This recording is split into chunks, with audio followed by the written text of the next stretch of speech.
I want to thank both you, Ranking Member Barrasso, and Chairman Manchin for convening this really timely discussion on global energy security, and thank the panelists for your contribution to this. I think it is absolutely clear the energy world has changed.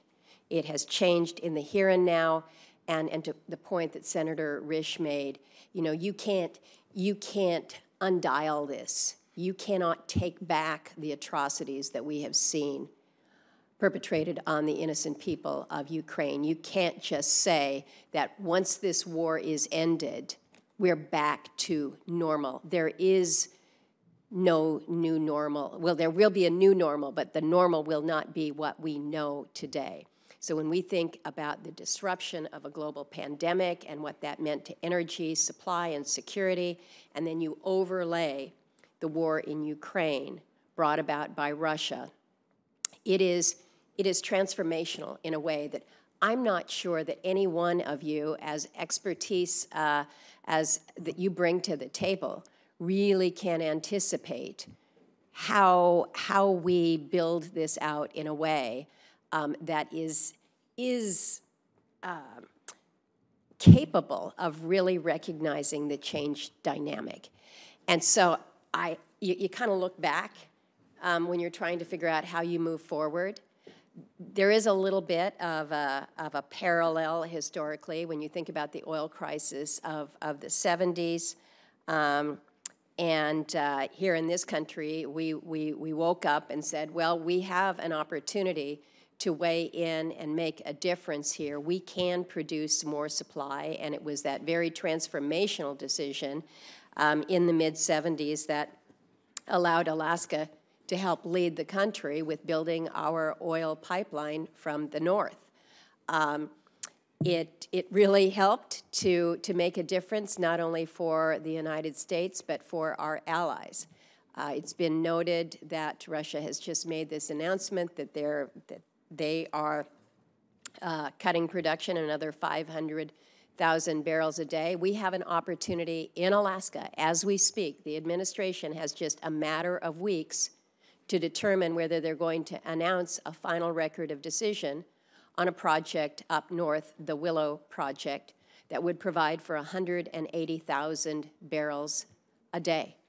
That's real production. That's real production in the here and now. And yet there is some concern by the administration that perhaps the recommendation from their own agency might take them in a different direction, might take them in a direction where they either do not approve the Willow Project, or worse, it's kind of a sleight of hand and they approve it knowing that what they have changed results in an economically unviable project. That would be a travesty not only to Alaska but to the country, and I think our allies who are wondering, we've got issues here that we're facing. Director General, you have noted the efforts that the European Union has taken to work through some very scary winter months, and looking at next year, you think you can make it again, but our reality is that when we move to address the supply makes a difference. And so I haven't asked a question here, but I want to just make clear my message to you, Dr. Light. You may say that this is a decision within the Department of Interior and your energy, but you're also part of the administration, and I would kindly ask you to take back to the White House the imperative of what it can mean to bring on meaningful production in this country in an area where we are poised to refill that pipeline that we built in the mid-70s. I want to direct a question to you, Director General. I spent a lot of time with our Arctic partners. I was in Norway just recently, and they shared with me how they had really ramped up their production of natural gas to help offset Europe at this time of real crisis with supply. And it has been remarkable what they have been able to do just as one producing nation there. And when I asked them, well, how sustainable is this? If this continues, and again, we've got a new energy world in front of us, can you continue to meet that demand? And it's not unlike what we face here. It's about the capacity. How do you move it through existing pipe?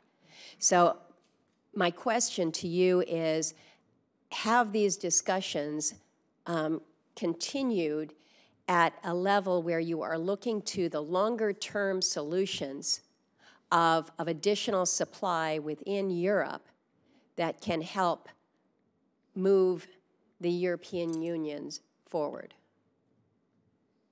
Thank you, Senator. And indeed, we have had as an immediate focus to get through that first winter of crisis, that first year of the war, to make sure we got that securely.